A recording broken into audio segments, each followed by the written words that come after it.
Hello there. The case we're delving into today rocked the nation of over 1 billion people at the time. Not only was the identity of the deceased shrouded in mystery, but the case also involved a professional killer, leaving everyone outraged. What happened next was even more shocking. On August 18, 2006, in Zhuhai, Guangdong, a gray Jetta was parked on the roadside of a luxurious residential avenue. Since it was 4 a.m. and the streets were deserted, the car stood out. A security guard patrolling 24/7 passed by it several times, but initially didn't pay much attention. It wasn't until hours later, when he noticed the car still parked in the same spot, that he approached to investigate further. However, he was startled to find the seated posture of the woman in the passenger seat unchanged, her face expressionless, a clearly visible scar on her neck, her shirt soaked in blood, along with a man in the driver's seat who was injured. His head was bowed, eyes obscured, and his body covered in deep stab wounds. Witnessing this horrific scene, the security guard quickly called the police. Within minutes, the police arrived at the scene and immediately began a thorough investigation. After the forensic examination, it was concluded that both had died from excessive blood loss due to sharp instrument cuts severing their main arteries, and the time of death was around 12 p.m. that day. The killer's modus operandi was meticulous and clean, leading the police to speculate that he was a professional assassin. They later confirmed the victims to be well-known gamblers in Macau, named Zhu Nuohong and Lin Bao Thin, known as Sister Mao and Brother Mao. Clearly, this was a meticulously planned murder, and the murderer's methods were extremely ruthless. Upon closer inspection, the police concluded that there were definitely more than one killer involved in this case, and the gray Jetta abandoned at the scene was rented from a car dealership around 5 p.m. the day before to travel to the northeast region. First, let's explore who the victim couple were. Firstly, Junwo Hong, 50 years old, was known as Sister Mao and was a well-known gambling queen in Macau. In the early years, she only worked as a manager at the Lisboa Hotel, but due to her straightforward nature and excellent work abilities, she was recognized by senior leadership. By 1999, she had become a talented employee responsible for managing all key activities of the casino. By the end of 2005, Zhu Nuo Hong joined the Golden Palace, the VIP room on the 4th floor of the Lisboa Casino, as a manager and became the owner and director of Golden Palace, which had a total of 6 tables and was the highest betting hall in Macau, with monthly betting amounts reaching up to 20 billion yuan. As for Lin Bao Thin, Zhu Nuo Hong's husband initially worked in the garment industry, but because it was profitable, he also followed his wife into the gaming industry and became a casino broker. According to their friends, Zhu Nuo Hong was dubbed the incarnation of Kuan Yin due to her rare kindness and righteousness. When the couple was buried at the Zhuhai funeral home, many relatives and friends attended and donated nearly 1 billion yuan, all of which was given to their daughter studying in the United Kingdom. Before the case was resolved, since both spouses were involved in a complex entertainment casino, there were many different opinions about the motive for their murder. Moreover, many of their friends worldwide expressed their intention to relentlessly pursue the deaths of Zhu Nuo Hong and Lin Bao Thin. Various hypotheses have been put forward as follows. Firstly, that Zhu Nuo Hong was conspired against by her colleagues due to intense competition in the VIP rooms of Macau casinos, where she may have incited jealousy by attracting major clients. Moreover, it's been suggested that the couple had previously ventured to the mainland to collect debts, but upon their deaths, the sums, amounting to billions, were stolen, indicating a possible motive related to money. Some even suspect that the location where the bodies were found wasn't the initial crime scene. Perhaps the couple was murdered on the road from Dongguan to Zhuhai before being moved to where they were discovered. Particularly noteworthy is the hypothesis that Zhu Nuo Hong, managing VIP rooms with high-stakes clients, often extended credit to familiar clients for bets amounting to tens or even hundreds of billions before seeking repayment. This is a common practice in Macau casinos, so Zhu Nuo Hong frequently traveled to the mainland to collect debts from clients.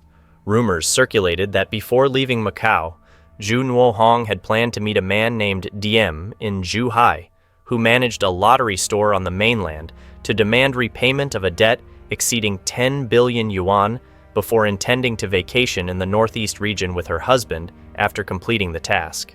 Therefore, many believe that during the debt collection process, she may have had a confrontation with the debtor, resulting in her murder. According to Macau police, it's rare for casino managers to be killed over debts, but this doesn't mean it hasn't happened before. Thus, amidst various speculations, the police remained focused on gathering evidence to uncover the truth and identify the murderer's identity. They collected a vast amount of information from surveillance cameras, including those in the 3 casinos where Zhu Nuohong worked, as well as places she frequented on the mainland, such as her residence and all the hotels and restaurants she visited. Additionally, the police investigated numerous individuals associated with her, among whom a key figure drew their attention: Zhu Haihong, Zhu Nuohong's younger brother. The police discovered that before she went to the mainland, Zhu Nuohong had transferred a large sum of money to Zhu Haihong's account. It's evident that Zhu Nuohong went to the mainland to collect debts. So why did she transfer a substantial amount of assets to her younger brother's name? This seems highly suspicious. Could she have known she wouldn't return? Therefore, the police swiftly seized this lead and initiated a detailed investigation into Zhu Haihong. Zhu Haihong, 48, frequently operated in Zhuhai to assist his sister in reaching major clients. Upon observation, the police noted that he didn't appear particularly distraught after his sister's murder. What's more, what further aroused suspicion was that in the period leading up to the incident, Zhu Haihong had close ties to an individual in Guangdong named Chen Jiajian and another from Kuzhou named Li Yangang. However, after the incident, the 3 of them suddenly cut off all contact with each other. Consequently, the police immediately issued a cooperation request for investigation with Zhu Haihong's 2 friends. Chen Jiajian, 42, from Zhongshan, Guangdong, had previously been convicted of intentional injury. After serving his sentence, he left his hometown and began working as a contract killer. Li Yangang also had a criminal record. On August 20th, the police learned that Chen Jiajian might have fled to Tongningia, so they immediately dispatched a special team to search the area. Upon arrival, they discovered Chen Jiajian hiding in a village, prompting them to collaborate with local authorities to ascertain the suspect's whereabouts. After 3 days of relentless effort, the police received information that Chen Jiajian was fleeing to the mountainous region with very complicated terrain. Therefore, they took their police dogs along with local authorities and villagers to launch a search campaign in the mountains. Finally, around 5 a.m. on August 24th, Chen Jiajian was apprehended. Upon investigation, the police found that Chen Jiajian and Li Yangang were merely intermediaries responsible for finding the killer and were not directly involved in the case. Both confessed that it was Zhu Haihong who offered a reward of nearly 200 million yuan to hire them to search for the murderer. Subsequently, based on Chen Jiajian's confession, the police discovered several leads and arrested several other suspects directly linked to the case. When confronted by the police, Zhu Haihong did not appear surprised, as if he had anticipated this day would come. After the interrogation, the information revealed shocked everyone, as no one thought it was a case where the victims hired their own killer. Zhu Nuohong and her husband owed over 340 billion yuan in high-interest debt and were unable to repay it, so she begged her brother to hire a hitman to kill them. It turned out to be a contracted murder orchestrated by Zhu Nuohong and her husband. About a month before the incident, Zhu Nuohong met with Zhu Haihong to discuss business matters and told her brother that she was in debt and unable to repay, so she asked him to find someone to kill her and her husband. Zhu Haihong immediately refused. However, Zhu Nuohong cried and begged, saying she had considered suicide, but if she did, their debt would be transferred to their daughter. Therefore, to avoid implicating their daughter, Zhu Nuohong and her husband decided to turn it into a murder case. This way, they could be considered dead while performing official duties, and the casino would not only clear their debt, but also provide a pension to support their daughter. After hearing her sister's plea, Ju Hai-hong finally relented. Ju Nuo-hong then did 3 things. Firstly, she wrote a suicide note explaining everything clearly to avoid implicating her brother if the case was exposed. Secondly, she transferred most of the assets to her daughter's name and a portion to her brother's name.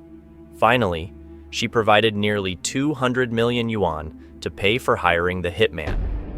On August 15th, 3 days before the incident, Chen Jiajian found 2 professional hitmen, Fan Canlai and Yang Chin Lam, and asked them to be extremely brutal on August 18th to make people believe that Ju Nuo-hong and her husband had been killed. She tried her best to stage the scene, especially by telling everyone beforehand that she and her husband would go to the mainland to collect debts. Additionally, she intentionally went to a rental agency to rent a gray Jetta to make people believe they intended to travel to the northeast. After arranging everything, they drove to the agreed-upon location and waited for the hitman to arrive. Because neither of them wanted to witness the death of the other, Ju Nuo-hong asked the hitman to tie up and blindfold her husband before proceeding with her.